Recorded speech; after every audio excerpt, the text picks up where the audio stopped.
Welcome back. Dating can be hard, and if you're tired of swiping, comedian Allison Goldberg can help you out. Her comedy dating show is called Love Isn't Blind, and you can see it tomorrow. Allison is here now. Good morning. Good morning. Thanks for having me back. Yeah, thanks for coming back. You come to Portland often with this show. Tell us a little more about it. I love Portland. But yeah, I run a dating show where the men can't speak because sometimes straight men should be seen but not heard.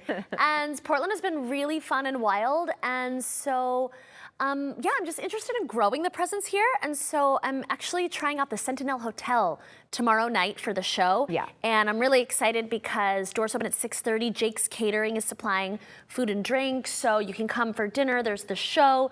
Then there's the after party. And the plan is to keep coming back to Portland. Okay, so, good. Yeah. Well, tell us how the show works because we know the men can't speak. Yeah. What else happens? So the first round is a rapid fire questions round. So it's mostly like thumbs up for yes, thumbs down for no.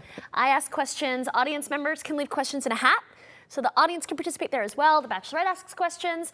Round two, I do something that is kind of crafty. It changes from show to show. Tomorrow I have the Friday the 13th challenge. Okay. And then round three, I call their moms live on stage. And round four, I search their phones. Final round, we just hear the remaining two men's voices. Oh. In the hardest round of all, which is that we test the straight men's listening skills. They bungle it a lot.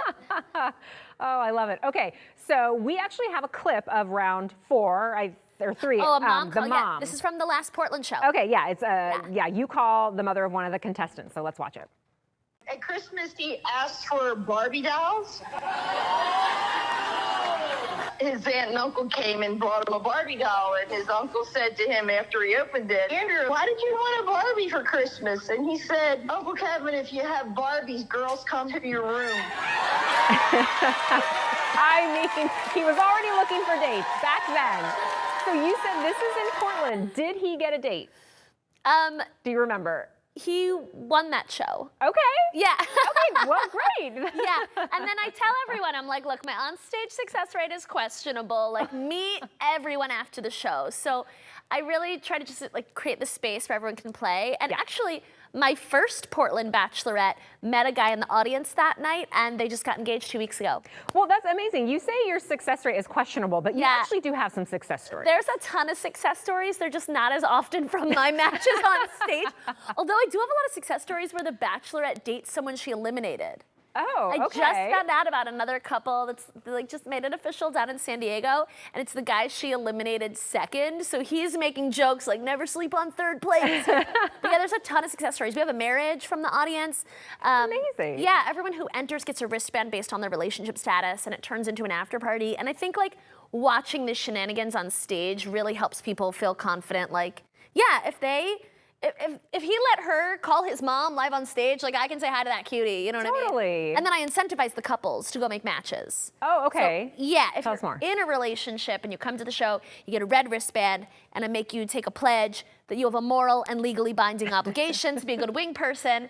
And if you successfully introduce singles at the after party, I will give you a prize that is decriminalized in the state of Oregon. And most people, they like can't believe that I'm actually giving this out. And so they treat it like a sport. They're introducing as many people as they can. That's funny. Yeah, you do make it accessible for everyone to participate. Like they don't have to go full out on stage, but they can still mix in the audience. Tell us a little bit more about your wristband system. Totally. And the goal is that, you know, you can also just watch and it's a comedy show and all ages are there. I've had people come celebrate their anniversaries and things like that. But yeah, it's a stoplight. So it's red if you're taken, green if you're single, yellow if you're confused, situationships. And then of course I had to add poly purple because poly people make it known that they're there. It's their favorite topic of conversation is that they are poly. So I had to have a poly wristband very early on in the show. Then I added pride wristbands. And then I had an interesting thing where people came up to me and they said, I took pride, but now people think I only date the same gender, but I date all the genders. So we have bisexual blue. So I'm still adding, some people have requested asexual. I'm like, maybe I'll add that if I get enough requests. but It's a spectrum. yeah. You're going to need a lot of wristbands. Yeah, especially in Portland. Yeah, you gotta bring extra for Portland.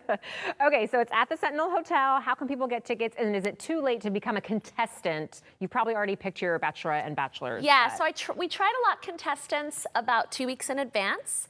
But as I mentioned, I'm coming back to Portland. I'm hoping to come back every 2 months. So please apply.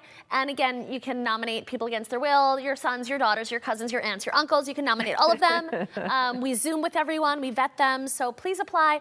And you can grab tickets at loveisn'tblind.com and join us at the Sentinel Hotel on Friday. Yes, tomorrow night at 8. Thank you so much for coming. Have fun. Thank you.